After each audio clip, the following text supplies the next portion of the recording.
আসসালামু আলাইকুম। সবাইকে রমজানের অনেক অনেক শুভেচ্ছা।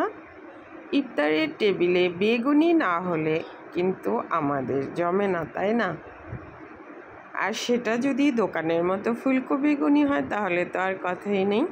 তাই আজকে এই যে ফুলকো দোকানের মতো একদম ফুলকো বেগুনি তৈরি করব, যেটা 3-4 ঘন্টা পর্যন্ত এমন ফুলকো থাকবে।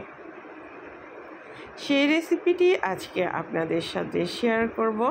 মজাদার ফুলকো বেগুনি, খেতে কিন্তু অসাধারণ স্বাদের হবে। ইফতারের টেবিলে সবাইকে এভাবে তৈরি করে দিবেন। টিপস সহ আজকে ফুলকো বেগুনি তৈরি করব।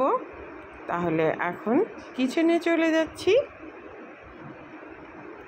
প্রথমে আমি 1 কাপ বেসন নিয়েছি। এরপর 1 টেবিল চামচ কর্নফ্লাওয়ার দিচ্ছি এখানে। 1 টেবিল চামচ একদম ভর্তি করে কর্নফ্লাওয়ার, 1 টেবিল চামচ ময়দা, 1 চা চামচ লবণ অর্থাৎ স্বাদ মতো,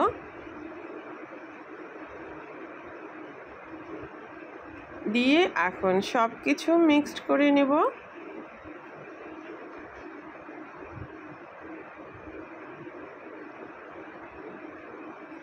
মিক্সড করা হয়ে গেলে এখন নর্মাল পানি দিয়ে একটা ডো তৈরি করে নিতে হবে। একটু একটু করে পানি দিতে হবে, একবারে কিন্তু ঝপ করে বেশি করে পানি ঢেলে দিবেন না। এটার কিন্তু ডোটা একদম পারফেক্ট স্মুথ একটা ডো তৈরি করে নিতে হবে। আমি কিন্তু এই যে বেসনগুলো চেলে নিয়েছি। বেসনগুলো চেলে নিলে এটার মধ্যে কোনো লাম্পস থাকে না, দানা দানা থাকে না। এই যে এখন হ্যান্ড হুইস্কের সাহায্যে এটাকে আমি 10 মিনিট ফেটে নিব। এতে করে একটা ক্রিমি ভাব চলে আসবে।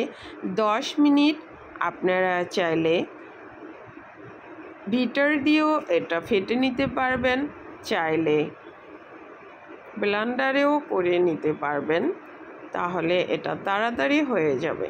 আমি হ্যান্ড হুইস্কের সাহায্যে এটা 10 মিনিট ফেটিয়ে নিয়েছি।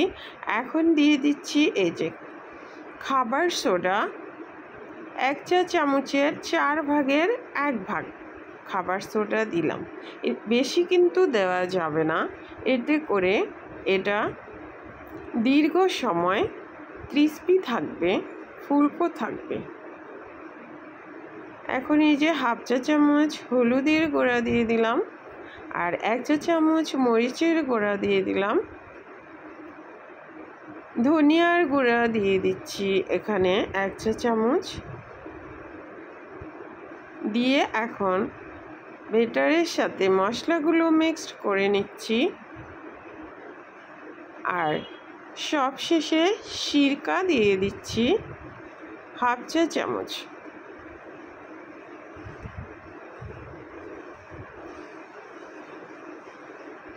এখন এই যে দেখেন আমি ঘনত্বটা দেখাচ্ছি।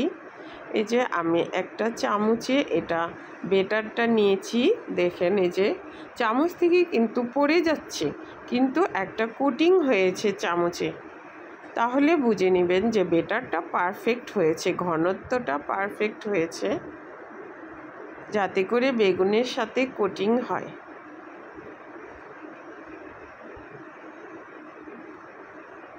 এটা আমি একদম 10 মিনিট ফেটে নিয়েছি। আবার আমি এখন ফেটে নিলাম। এখন এই যে কর্নফ্লাওয়ার দিয়ে দিচ্ছি বেগুনের এই পাশে ওই পাশে কর্নফ্লাওয়ার লাগিয়ে নিচ্ছি। আমি কিন্তু বেগুন ধুয়ে তারপরে স্লাইস করেছি। এটার পুরুত্বটা হবে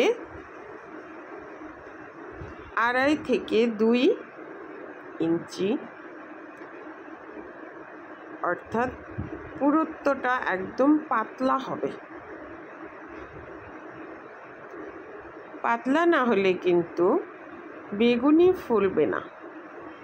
এ পর্যায়ে আমি দেখিয়ে দিচ্ছি যে আমার বেটারটা পারফেক্ট হয়েছে কিনা। এই যে দেখেন বেটারটা কিন্তু পানিতে ভেসে উঠেছে। এটা ক্রিমি ক্রিমি করার কারণেই এই যে ব্যাটারটা একদম স্মুথ হয়েছে। এখন তেল গরম করে নিয়েছি মিডিয়াম আছে, তেলটা মিডিয়াম গরম করে নিয়েছি। বেশি কিন্তু তেল গরম করে বেগুনি ভাজা যাবে না, তাহলে সাথে সাথে বেগুনি উপরের থেকে ভাজা হয়ে যাবে, তাড়াতাড়ি ভিতর থেকে ভাজা হবে না। এখন দিয়ে দিচ্ছি বেটার লাগিয়ে। এই যে দেখেন আমার বেগুনি কিন্তু ভেসে উঠেছে দেওয়ার সাথে সাথে। তেলের উপরে এই যে বেগুনিগুলো দেওয়ার সাথে সাথে ভেসে উঠেছে। এখন লো হিটে এগুলোকে সময় নিয়ে আস্তে আস্তে ভাজতে হবে, তাহলে উপরে থেকেও ভাজা হবে, ভিতরের থেকেও ভাজা হবে।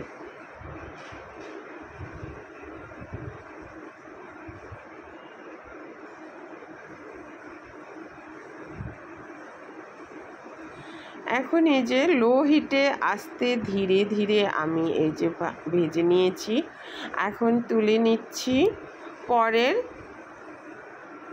সেমভাবে আমি পরের ব্যাচগুলোও ভেজে নিচ্ছি।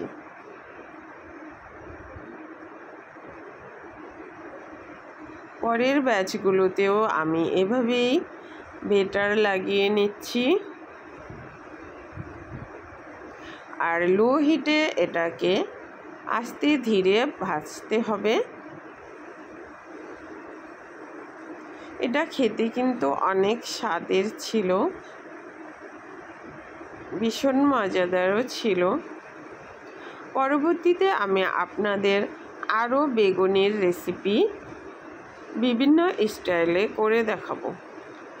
এই যে এখন দেখেন আমার সবগুলো বেগুনি কিন্তু ভাজা হয়ে গেছে। এর পর্যায়ে চাইলে আপনারা দোকানের মতো এভাবে ফুলকো বেগুনি তৈরি করে নিতে পারেন ইফতারের জন্যে।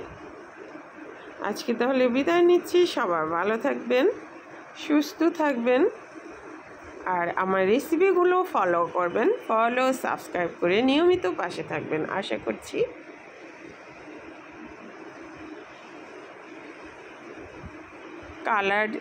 কালার দেখে বুঝতেই পারছেন এটা ভাজা। আর ফুলকো কতটা হয়েছে, ভাজাটা কেমন হয়েছে, ফুলকো হয়েছে, ক্রিস্পিও হয়েছে। এটা দীর্ঘ সময় এটা এভাবেই ফুলকো থাকবে।